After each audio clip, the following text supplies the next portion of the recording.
Baik. Apa kabar? Luar biasa. Dahsyat. Fantastis. Yes, yes, yes. Sebetulnya, sorry, suara saya agak habis. Jadi kalau tiba-tiba nanti suara saya hilang, mohon maaf ya. Karena biasanya kalau akhir tahun gini, memang kita tambah terpacu ya, untuk prospek untuk sampai kalau bisa suara itu sampai habis ya. Nah, tapi kebetulan kemarin itu itu masih 3 bulan yang lalu itu tiba-tiba suara saya itu hilang. Jadi pas tengah-tengahnya kita mau panjang sprint malah hilang suara saya. Itu sangat-sangat mengganggu saya sekali waktu itu. Tapi nggak apa-apa. Jadi saya tetap semangat ngajarin agent juga, agent saya di luar kota, saya tetap semangat juga. Nah, sebenarnya ini mestinya bukan sesi saya yang isi, tapi kemarin tuh gara-gara yang seharusnya saya suruh isi di Airbus, kebetulan Bu Yuli sedang berhalangan, ya mau nggak mau Bu Cita memaksa saya, ya udah. Jadi saya mohon maaf nggak ada persiapan sama sekali. Saya dari kemarin lusa itu ke Bojonegoro, jadi baru tadi pagi saya balik.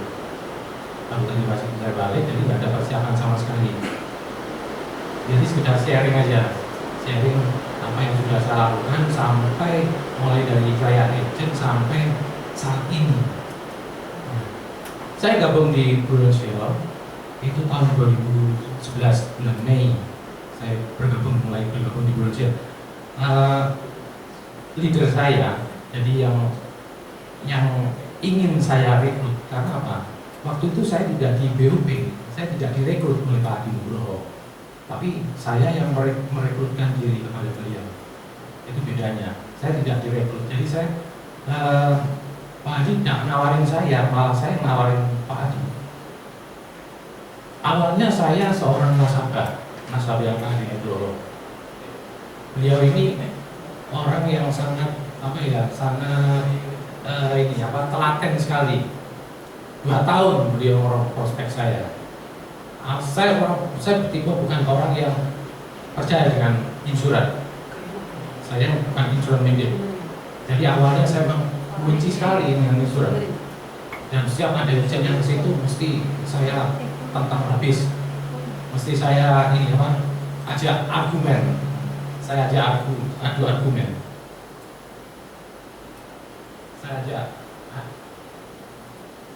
Iya. Setiap ada agent yang datang ke toko saya, itu mesti saya ajak adu argumen. Sampai pokoknya kalau bisa lu bisa jawab pertanyaan saya, oke saya ambil apa-apa. Dan anehnya agent-agent dari asuransi lain itu gak ada yang bisa jawab pertanyaan saya. Artinya benar juga. Dan kebanyakan mereka itu ngatur. Saya kan tipe koleris. Tipe koleris kan gak mau diatur. Jadi mereka nyuruh semua. Jadi agent-agent waktu itu yang nawarin saya, dia tidak bisa mengenal karakter. Karena mengenal karakter itu kan perlu sekali. Kalau kita sebagai agen, nggak syukur kita nawarin orang, kita paling 10 menit, 15 menit pertama kita harus mengenal. Itu yang saya lakukan setelah saya menjadi agent. Nah singkat cerita, Pak Haji itu 2 tahun nawarin saya, baru saya klik. Saya jadi nasabah, satu keluarga, pintar dia. Jadi satu keluarga semua. Dia telaten sekali. Bulan pertama, bulan kedua nggak closing, tapi dia tetap kontrol, tetap datang ke toko saya. Yang diomongkan bukan Prudential, dia sekitar mampir tadi mau ke toko sebelah, saya mampir dulu. Dan padahal saya tahu alasannya dia mau dulu ke tempat saya. Itu sampai dia lakukan sampai 2 tahun.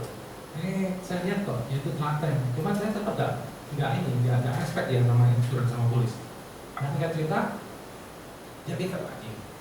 Yang dideketin, yang diprospek adalah istri saya. Ya, istri saya percaya sekali. Istri saya nyuruh saya ngambil juga, cuman momennya nggak pas. Pokoknya ada saya membutuhkan satu kalimat tertentu yang bisa buat saya itu dan akhirnya klik. Nah, waktu itu belum ada saya dapatkan. Nah, cuman Pak Haji pintar, dia nyuruh istri saya. istri saya tiba-tiba yang katakan ke istri saya itu persis apa yang diomongkan ke istri saya. Jadi pas malam hari istri saya bilang seperti ini, Fred, kamu sebenarnya sayang nggak sama keluarga, sama saya, sama Kevin, anak saya Kevin? Oh, ya sayang. Buktinya apa? Kamu sayang sama saya sama Kevin juga? Ya, aku kerja dari pagi sampai malam, kadang-kadang keluar kota juga. Nah, itu kan namanya sayang. Namanya cowok ya begitu kan mesti gengsi ya, mantel ya. Nah, itu kan namanya sayang sama keluarga. Istri saya bilang gitu, itu kurang, kamu masih belum sayang sama keluarga. Loh, kok bisa? Ya kamu apa nggak mikir? Kamu kerjaan kamu dari pagi sampai malam, kadang-kadang kamu keluar kota, nyetir sendiri, dan kadang-kadang jaraknya itu jauh sekali, jauh-jauh. Kalau terjadi apa-apa sama kamu, ya kita, aku tidak minta-minta ya sama kayak gitu, tidak terjadi apa-apa. Kamu tidak punya proteksi, kamu tinggalin utang, kamu tidak sadar lah. Kamu tuh punya berapa toko? Satu toko itu kamu punya utang sekian, ditunjuk. Jadi utang. Utang itu sekian. Belum toko yang di sini, Sidoarjo, kamu utang sekian. Ya kamu tiba-tiba terjadi apa-apa, kamu tidak ninggalin apa-apa, cuma ninggalin toko, ninggalin utang kamu. Terus padahal aku ini tidak ngerti apa-apa. Coba lah, kamu tidak usah jawab dulu, kamu mau ngambil pulsa enggak? Cuma pikiran aja, pikiran malam ini, kamu tidak usah tidur sama saya. Saya suruh tidur kamar sebelah, ekstrim banget. Kamu coba kamu pikir, benar tidak aku? Kamu tidak usah ambil keputusan, kamu tidak usah nelfon Pak Adi dulu mau ambil pulsa enggak. Cuma malam ini kamu pikir, itu sudah betul tidak? Kamu 2 tahun kamu menolak tawarannya Pak Adi. Jadi malam itu saya itu kayak tohok enggak saya itu. Jadi kayak di uppercut bu, jadi kayak terlalu. Jadi iya, saya tuh bingung malam-malam itu iya ya. Padahal saya tuh ninggalin utang yang setiap saat bisa terjadi resiko sama diri saya. Dan itu yang tidak saya sadari. Akhirnya singkat cerita, besok pagi langsung saya telepon. Saya benar-benar sadar waktu itu. Nah itu ini pinternya Pak Adi. Jadi dan ini pinternya istri saya juga ngomongnya. Jadi akhirnya saya praktekkan juga. Saya kalau prospek orang, saya lebih cenderung mempengaruhi seseorang itu dari sisi psikologisnya. Jadi presentasi aja nggak cukup bagi saya, aku aja nggak cukup. Kita harus bisa mempengaruhi pola pikir orang dari sisi psikologisnya ternyata. Jadi orang kalau sudah dipengaruhi dari sisi psikologis itu bisa pola, bisa mikir sehari semalam, bisa pikiran lebih nyokot. Nah, saat itu besoknya saya putuskan oke, saya ambil. Tapi aku coba polis saya dulu. Saya ngomong sama Pak Adi, karena langsung ambil demi 2 juta. Ambil demi 2 juta. Dilalah. Kira-kira setelah saya ambil 2 bulan, 3 bulan kemudian saya sakit tipes. Nah itu terbayar semua. Tambah percaya saya. Akhirnya istri sama anak saya ambilkan semua. Nah itu singkat cerita. Terus saya jadi nasabah ya, satu wadah. Pak Adi itu masih berkunjung ke tempat saya. Jadi mungkin dia punya misi lain, cuman dia tidak berani ngomong. Dikira saya sudah nyaman di toko. Terus memang waktu dia pergi ke tempat saya, itu kendaraannya selalu berganti-ganti. Bulan kemarin kendaraannya ini, terus berapa bulan kemudian ganti lagi. Tapi kok enak orang ini, kok nyaman sekali, gak kepikiran sama sekali. Dan sedangkan saya, orang itu lihatnya gimana ya? Orang Jawa bilang sawah Sinawang ya. Mes. Jadi pengusaha itu kepikiran pagi, siang, sore, dan malam. Pagi sampai sore saya tuh kepikiran di toko itu kepikiran juga. Saya kan diutangin sama pelanggan saya. Mereka kan utang, kalau udah gitu kan udah bisa bersaing sekarang gitu. Kalau di toko itu, kalau kita toko cat, saya toko cat sama bahan bangunan. Kalau nggak utangin nggak bisa. Jadi nggak bisa, kita nggak modal nggak bisa cepet balik. Siang, pagi sampai sore saya kepikiran itu. Pulangnya di rumah saya masih kepikiran lagi. Kepikiran saya apa? Gimana saya bisa bayar hutang saya di pabrik? Sedangkan hutang dari pelanggan saya belum dikembalikan ke saya. Aduh mas, jantung saya nggak kuat. Nah, saya nggak bisa bekerja dalam tekanan seperti itu. Saat itu saya mulai sadar bahwa ternyata saya tidak bisa kerja seperti ini, tertekan terus. Yang istri saya lebih tantang, lebih tough. Ini apa? Jantungnya lebih kuat. Akhirnya saya cerita, tak tanya istri saya, kerjaan pagi lu enak ya? Kalau misalkan aku kerja seperti ini, dia terus kamu bisa tidak menghandle tuh? Istri saya ngomong bisa, langsung seperti itu. Langsung ngomong bisa, oke bisa ya. Kalau bisa, tak telepon pagi. Nah, singkat cerita pagi, besok lusa sore lusa telepon. Tadi bisa datang ke rumah. Luar ada apa? Sakit ya? Enggak, pas pokoknya kamu datang ke rumah aja.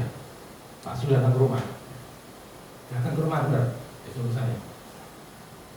Duduk di ruang tamu, saya nanya, Pak, saya tuh pengen kerja gak sampai. Caranya gimana? Masuk kok. Masuk kamu pengen kerja kayak kita? Loh iya, benar nih, saya pengen kerja kayak sampean. Saya dikasih, memang banyak yang nyoba untuk merekrut saya dari asuransi inisial M, terus inisial A, banyak sekali yang mau merekrut saya. Cuman tidak klik saya waktu itu. Tapi saya anehnya kliknya sama Pak Adi. Yang singkat cerita Pak Adi datang, saya merekrutkan diri dia. Apa yang harus saya lakukan? Apa yang harus saya lakukan, Pak? Oh, kamu harus training bro. Training nanti, buku training nanti mau diizin keluar, kamu ujian training 4 hari. Waktu itu kan 4 hari ya. Gitu.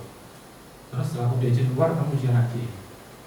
Itu yang saya lakukan juga. Itu saya training 4 hari juga. Ujian haji juga saya lakukan. Terus setelah ujian haji lulus, waktu itu saya nggak langsung jalan. Waktu itu mungkin saya vakum sekitar 3-4 bulan. Saya vakum, saya tidak jalan sama sekali. Nah, Pak Adi tiba-tiba telepon di sore hari. Pas saya ada di toko, oh kamu gebur sekali-sekali kamu datang ke M3. Nah, begitu momen M3 ini yang membuat saya terwujud juga. Nah, saya waktu itu kita masih di kantornya di Blue Solid. Nah, saya datang ke M3 yang Blue Solid. Nah, itu saat itu momennya pas sekali berbicaranya. Jadi itu yang membuat saya berubah sampai sekarang. Saya memutuskan untuk saya canvassing. Saya tidak mau referensi. Saya putuskan saya waktu itu canvassing sama sekali.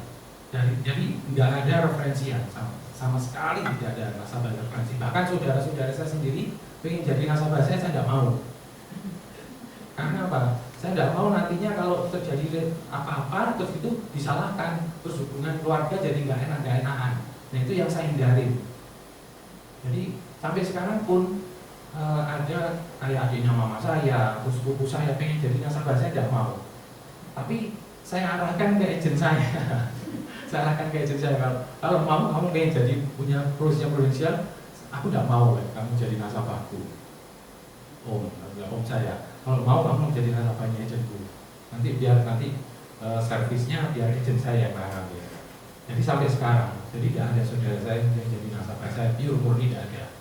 Nah, di Prudensial, sewaktu saya agent, saya memutuskan untuk canvassing. Jadi canvassing yang door to door. Nah masalahnya, semua heran, pada heran semua. Mama saya, papa saya heran juga. Emang kamu tidak gengsi? Kamu tidak gengsi kalau kamu nanti terjun ke lapangan dan kayak sales itu? Bagi saya bukan sales itu, kita ini bukan sales kan. Kita ini financial consultant. Orang salah kalau bilang sales.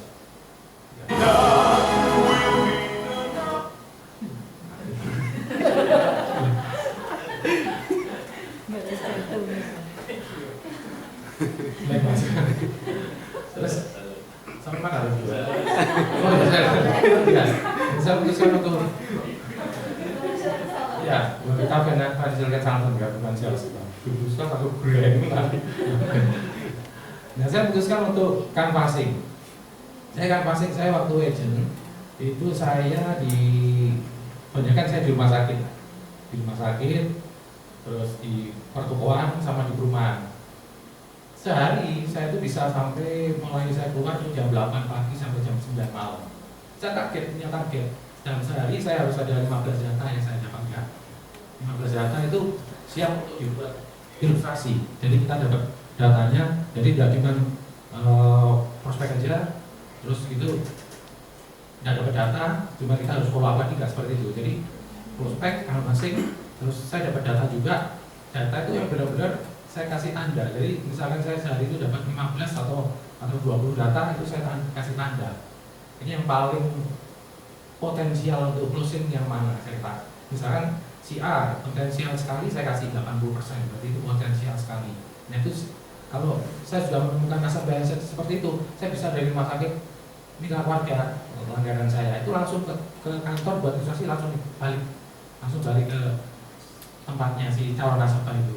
Jadi saya masuk ke kamar-kamar pasiennya, bingung kan? Jadi itu bisa rumah sakit manapun bisa tembus. Jadi saya masuk ke kamar pasiennya, termasuk saya ngajarin agent saya juga seperti itu. Waktu kemarin di Malang, di Lavalit, saya ajarin juga, saya masuk ke kamar-kamarnya, tapi nggak ketahuan sama sekali. Nah itu ada caranya. Cara saya seperti ini, simpel, sebenarnya simpel sekali. Kalau bisa sampai masuk ke kamar-kamar pasien itu sangat simpel sekali. Jadi saya pura-pura. Awalnya saya juga di lobby, cuma waktu di lobby kan nggak semua ini ya, kalau di lobby kan belum merasakan sakit yang rawat inap habisnya banyak. Iya kan? Paling ya cuma kontrol dokter aja biasa, yang paling habisnya cuma sekitar 200.000, 250, 300. Tapi orang yang sudah benar-benar yang merasakan mahalnya biaya kesehatan itu saat rawat inap. Nah itu saya masuk ke kamar pasiennya dengan cara saya seperti ini. Saya tanya ke kaunter rawat inapnya. Saya tanya, "Sus, hari ini ada nasabah saya si A, opnam di sini. Apakah sudah masuk di sini?" Kemungkinan kayaknya kamar dulu anak-anak ya, saya paling senang anak-anak. Kamar 208 katanya, Sus. Si susternya pasti dilihatin 208 itu siapa namanya? Lupa. 208 bukan si A. Belum siapa? Kemarin katanya masuk ke sini kamar 208. Bukan. Namanya siapa? Ini 208 bed 2 namanya Cynthia. Nah, berarti kan itu data yang benar kan? Si Cynthia kan 208 bed 2. Nah, itu data merupakan bagi saya itu data. Itu data itu yang saya pakai, saya masuk ke kamar pasiennya. Fungsinya apa? Saya harus tahu kamar 208 bed 2 itu namanya Cynthia.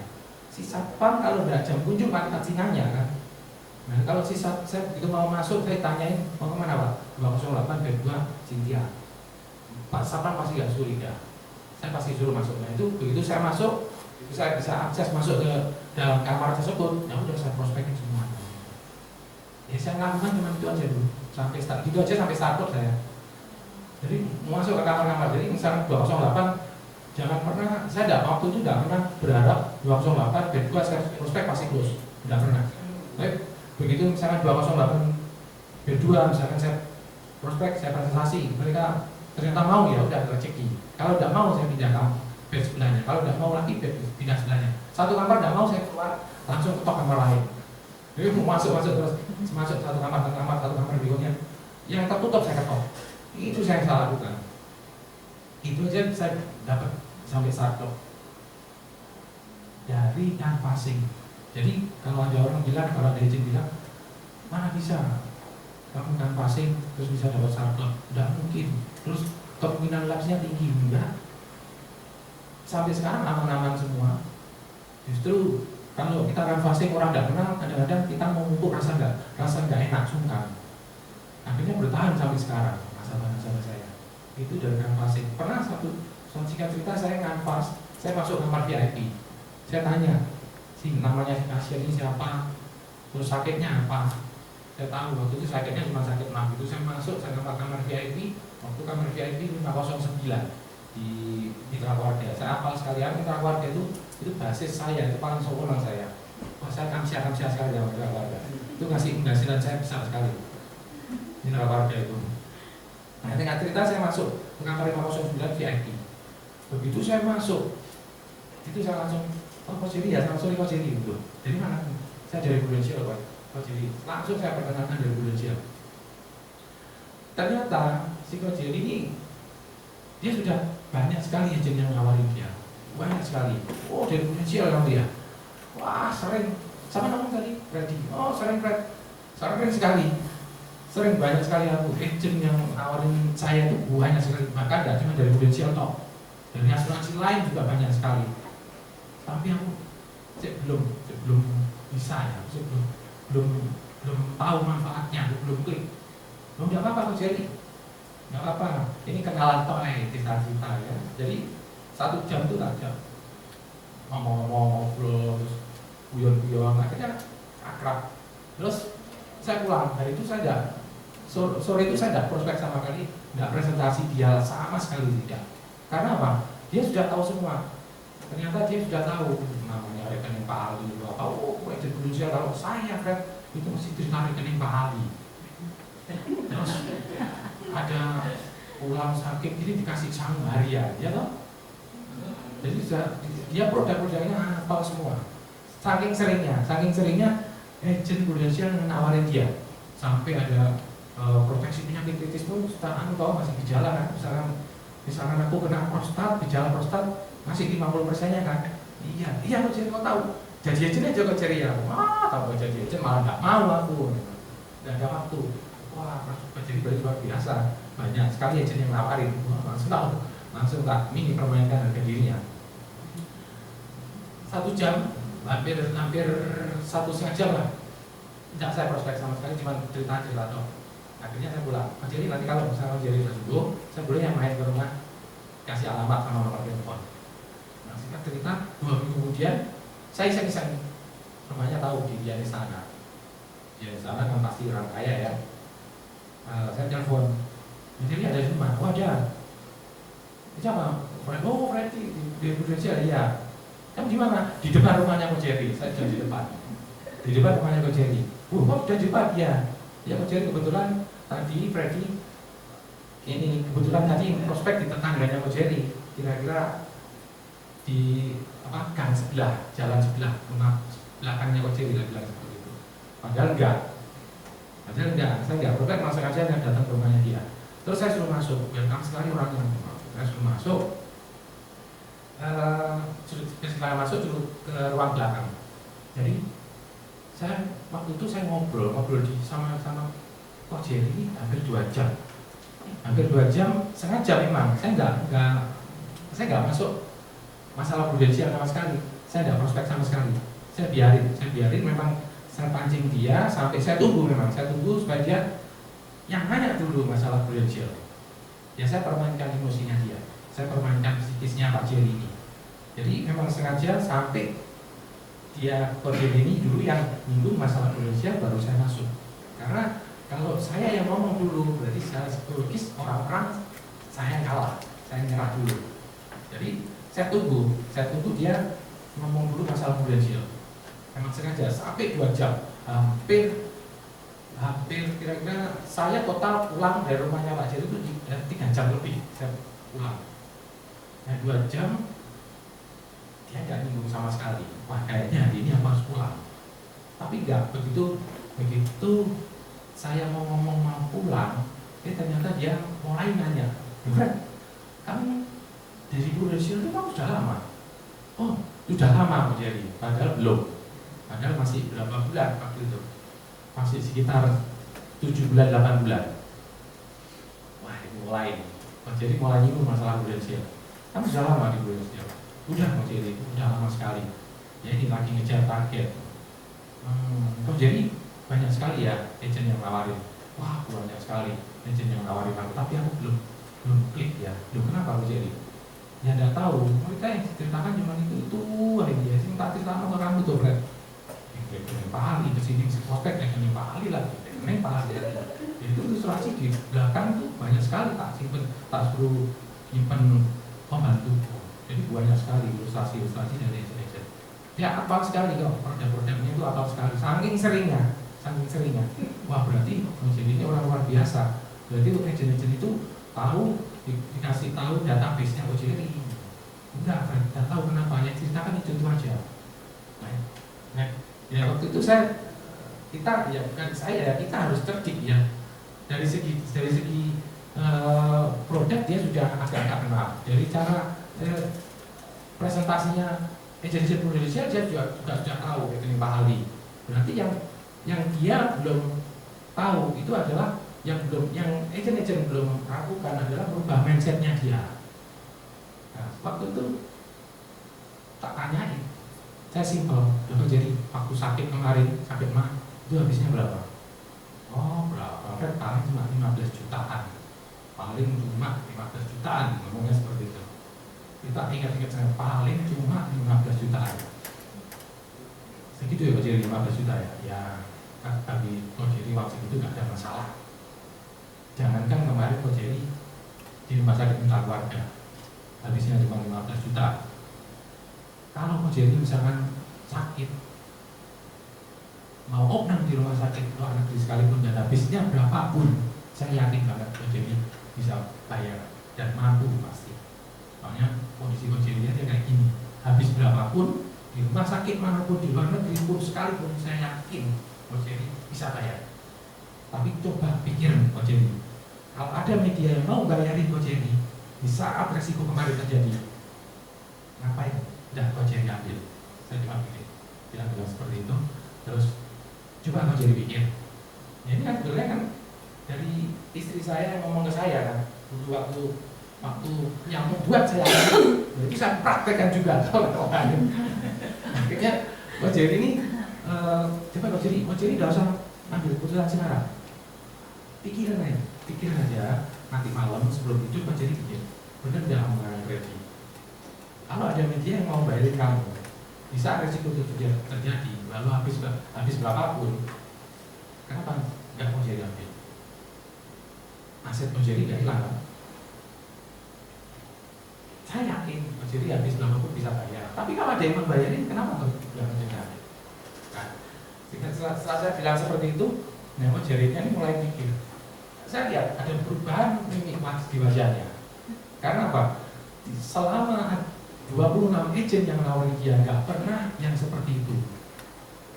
Jadi ya hobinya saya tinggal merubah mindsetnya dia. Karena sudah 26 agen, itu pun yang 26 itu dari prudensial aja, belum asuransi yang lain, itu banyak yang nawarin juga. Nah singkat cerita, setelah saya bilang seperti itu, saya pura-pura saya mau roto barang-barang saya, laptop semuanya, mau tak toko, terus dia bilang gini, dia mulai berdiri, dia mulai berjalan dari belakang ke depan lagi, dari depan belakang lagi, kira-kira 3 kali kalau 8 kali. Aku mikir, ini mulai gila gitu. Begitu dia yang keempat kalinya dia coba Fred, aku buat premi 7,5, 10 sama 15 juta ya nanti tanya aja. Namanya agen baru saat itu, game semua, omongan semua. Jadi biasa buat premi kecil-kecil, paling gopek, paling 1 juta. Ini langsung suruh buatin 7,5, 10 sama 15. Ya, pasti bingung artinya alokasi dananya juga nggak karu-karuan ya Pak Fajar, agent baru.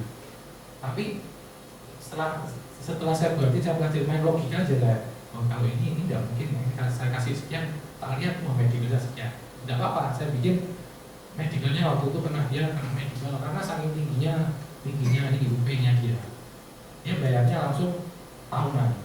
Jadi UP-nya langsung tinggi, itulah pengembangan tabungannya juga bagus. Yang kena medical 9 gitu. Plus kalau SAR ya bayar. Ya. Akhirnya dia dari saya suruh medical check up, dia juga mau, akhirnya terus dia pilih yang 10 juta per bulan. Itu hasil dari saya nafas. Jadi kalau ada yang bilang nggak mungkin kamu nafas bisa dapat case.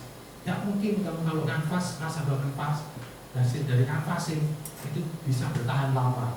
Itu lapsnya pasti, resiko lapsnya masih tinggi. Salah semua pendapat seperti itu. Jadi saya nafasing, saya juga nasabah saya juga yang kecil-kecil juga nafasing semua, bertahan sampai sekarang. Dan dari nafasing itu saya dapat bisnis juga. Itu yang pertama. Yang kedua saya nafasing di Kaliana yang hampir tidak tersentuh oleh agent-agent. Siapa sih mau nafas di Kaliana?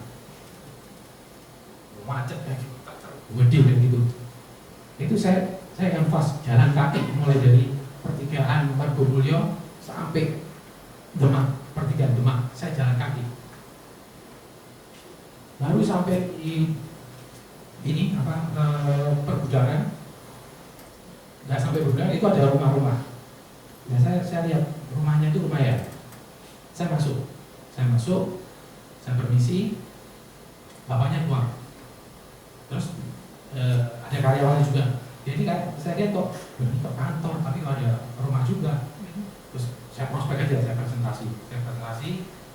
Kali ini saya pakai rekening Pak Ali, saya presentasi kan. Terus saya tembak premi 5 juta sama 10 juta. Terus tiba-tiba dia masuk ke dalam. Saya presentasi, saya buatin ilustrasi di laptop, langsung saya tunjukin. Terus tiba-tiba dia masuk ke dalam. Nah karyawannya ini bilang, Pak, sampai dari Indonesia? Iya. Bapak itu kemarin nanya-nanya. Nah dia itu pas kemarin lagi check up di rumah sakit ini, di rumah sakit si apa, dia bilang itu dia ditawarin di Indonesia. Nah dia nggak mau. Terus tiba-tiba ini sampai tawarin premi 5 juta sampai 10 juta. Kayaknya bapak mau. Biasanya kalau belajarnya seperti itu, namanya Pak Kamil. Itu jadi singkat cerita saya prospek itu dia ambil satu keluarga. Ternyata dia tuan tanah di situ. Jadi di kantornya dia, di ruang tamunya itu banyak sekali rak pakaian itu ternyata sertifikat semua. Nah ini banyak agentnya nggak tahu, yang nggak tersentuh daerah situ. Jadi di Kaliana ini jarang sekali. Kalau mau ngampas di situ mau silakan. Mungkin ya sudah banyak yang jadi nasabah saya. tapi masih ada yang kosong, masih ada yang belum close. Jadi saya jalan, memang sengaja. Jadi satu keluarga itu keluarga Pak Kamil namanya, itu closing semua satu keluarga. Dia sendiri ambil 10 juta, istrinya 5 juta per bulan, terus anaknya itu 1 jutaan, cucunya juga diikutkan juga. Jadi total waktu itu sama saya 25 juta semua, 25 juta per bulan. Waktu itu saya langsung ini bulan Januari, pertengahan bulan itu saya sudah dapat Aum Bali Lombok. Jadi kamu aja.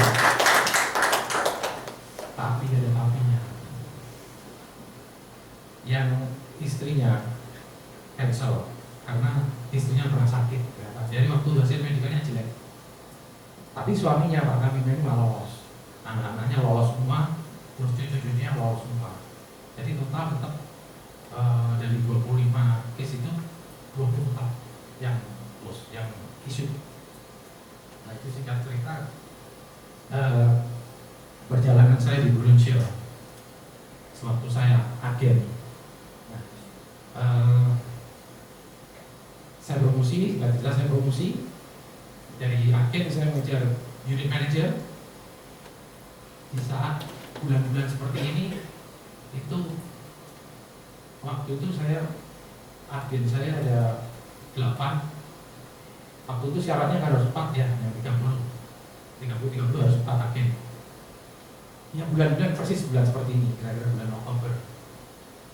Satu agen saya belum 30 juta api, masih sekitar kurang lebih 15 juta api. Saya waktu itu kan passing ke Jember. Saya ingat sekali. Saya kan passing ke Jember di rumah sakit Jember Klinik. Rumah sakit saya udah ada yang nyantol sama sekali. Hampir patah semangat ya. Wes, dan juga Bapak dan Pak Anies. Saya sudah capek sekali.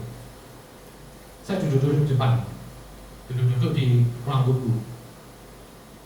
Tiba-tiba pas saya pakai pakaian Indonesia, nah, saya sudah hampir patah semangat ya. Karena waktu itu sudah sekitar bulan ya Oktober, akhir Oktober. Omset sekitar kurang 1 agen, kurang 15 juta api. So, waktu itu karena mungkin terlalu menggebu-gebu, jadi semua pada nggak nyantol semua. Karena selalu saya saking menggebu-gebunya harus nutup. Jadi malah nggak konsen sama sekali, nggak nyantol sama sekali. Akhirnya saya duduk di depan di waktu itu di ini memang di lobbynya Jember Klinik. tiba-tiba ada satu rombongan, satu mobil datang, terus dia duduk-duduk di depan saya. Ada satu bapak yang dari awal dia duduk, dia ngeliatin saya terus tiba-tiba kira-kira 15 menit kemudian si bapak itu nyamperin saya. Mas, dari Indonesia ya? Iya Pak, saya dari Indonesia. Nah, pada hari saya ditawarin sama agent di Banyuwangi. Cuman saya waktu itu saya masih bimbang. Bingungnya dia apa? Ya penjelasannya belepotan nggak karuan. Oh, itu masih agent baru Pak. Waktu itu ya singkat cerita saya prospek dia. Saya jelaskan, saya tidak mengharapkan dia mau atau closing. Saya nanti tulus saja, pokoknya saya cerita. Soalnya saya tahu mungkin sudah tua ya, sudah kira-kira umurnya usianya sudah 55 tahun. Terus nggak mungkin lah sampai mau closing. Terus kayak orang Ambon, Menana Emmanuel namanya. Saya ingat benar, karena setelah itu dia jadi agen saya jual. Saya ikut juga. Terus dia nanya ke saya, terus akhirnya gini aja, Pak Fedi, besok saya tunggu di Banyuwangi. Kalau mau saya tunggu di Banyuwangi, nanti itu naik apa? Saya naik kereta Pak. Naik kereta, saya tunggu di stasiun kereta api, nanti saya jemput. Saya ditunggu dia di stasiun kereta api Banyuwangi, dia jemput saya. Nah, malamnya saya masih di Banyuwangi, saya mikir, aduh, saya Banyuwangi atau tidak? Akhirnya Banyuwangi ya, saya ke Banyuwangi. Akhirnya paginya saya berangkat ke Banyuwangi. Saya naik kereta yang pagi sekali, jam startnya saya berangkat ke Banyuwangi. Begitu nyampe stasiun Banyuwangi, saya telepon Pak Menan. Pak Menan, saya sudah nyampe ke Banyuwangi, stasiun kereta. Oh iya, bentar, tunggu ya, saya dijemput, saya diajak ke rumahnya. Nah, ternyata begitu saya diajak ke rumahnya, dia punya anak istri 2. Nah, itu yang diikutkan awalnya. Ternyata tetangga itu karena dia itu kayak apa ya? Satu komplek itu dia keturunan Ambon semua. Kalau dia ikut, semua ikut. Nah, singkat cerita saya tuh nutup satu juga, bahkan lebih banyak, bahkan malah lebih banyak omsetnya. Terus terang waktu itu dari kekurangan satu agen 15 juta lebih itu dari istri saya sendiri. Istri saya kan agen abadian. Jadi saya masukkan istri saya lebih malah waktu itu dari satu kampung, itu hampir satu kampung itu ikut semua karena dia panutan ternyata. Seperti panutan. Waktu dia di Jabar Klinik dia ngantar saudara yang sakit. Dan semua pada ikut. Makanya kok satu mobil, 2 mobil, 3 mobil keluar semua itu pada ngikutin dia. Ternyata itu satu kampung semua. Jadi kalau ada saudaranya yang sakit, semua satu kampung yang turunan Ambon itu ikut dia ngantar itu. Jadi dia sebagai panutan. Ya itulah. Tuhan itu kadang-kadang memberikan jalan di saat kita itu mulai patah semangat. Waktu itu saya agak mengeluh. Mengeluh itu perlu supaya Tuhan mendengar kita kan.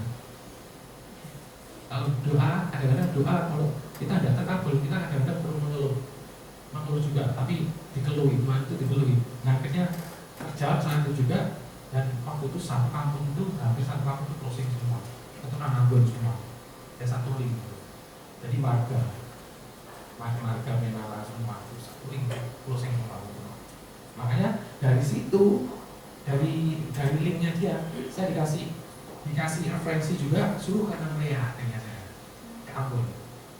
Nah dari Ambon waktu itu Pak Haji kalau naik kapal laut kira-kira mampu nggak? Ya mungkin mampu Pak Nangrea. Kenapa? Ke Ambon, setelah dari Ambon besok langsung ke Nangrea. Di sana kita punya koperasi penambang emas. Kan di Nangrea lagi gencar-gencar waktu itu ya, tahun 2012 itu koperasi penambang emas, penambang liar. Nah itu waktu itu ada 3 koperasi, satu koperasi itu ada 5.000 anggota, satu koperasi berarti total 15. Kalau itu goal semua jebol langsung berdiri. Nah, rezeki jadi belum ada di saya. Nah, waktu data sudah saya terima semua, KTP sudah saya terima semua, ternyata gegeran di sana di Namlea. Jadi musnah sudah. Jadi nggak kesampean. Karena apa? Gegeran sendiri ya di Namlea. Yang tambang emas itu, Kepulauan Buru, di Kepulauan Buru kan lagi rame waktu itu. Nah, sekarang sudah tertutup. Padahal data sudah kita masuk semua KTP dari 15.000 anggota koperasi sudah saya terima. Terus akte pendiriannya sudah kita terima juga, semua sudah kita masukkan ke Indonesia. Kalau saat itu bisa lancar, wah, nggak karu-karuan mungkin cuma penghasilan saya kalah ya. Sedih. Tapi Tuhan berkata lain, dia belum rezeki saya waktu itu. Itu singkat cerita yang bisa saya sharing. Jadi intinya di saat seperti ini, ada yang lagi ngejar UN,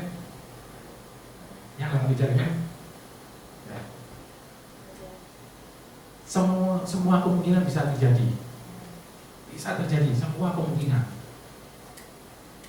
Saya waktu itu hampir mustahil ya, hampir mustahil. Karena sangat mepet sekali dan saya semakin menggebu-gebu sekali untuk segera nutup. Itu malah nggak konsentrasi. Segala kemungkinan bisa terjadi. Apapun, celah apapun bisa kita manfaatkan, asalkan yang benar-benar halal. Akhirnya akhir tahun tercapai juga. Akhir tahun. Jadi jangan menyerah. Final sprint seperti ini ya memang apapun kita harus kita lakukan. Kalau ini waktu sudah 2 bulan, kalau agent kita apalagi diberi keleluasaan ya sama prudensial ya, agen baru gabung 2-3 bulan, kalau mau bisa unit manager, kalau memang sudah terpenuhi 300 juta api, bisa langsung ke chief. Segala sesuatu masih bisa mungkin terjadi. Yaitu sharing dari saya. Barangkali ada yang mau pertanyakan, mudah-mudahan tidak ada. Sorry, suara saya lagi habis. Kita kasih aplaus dulu.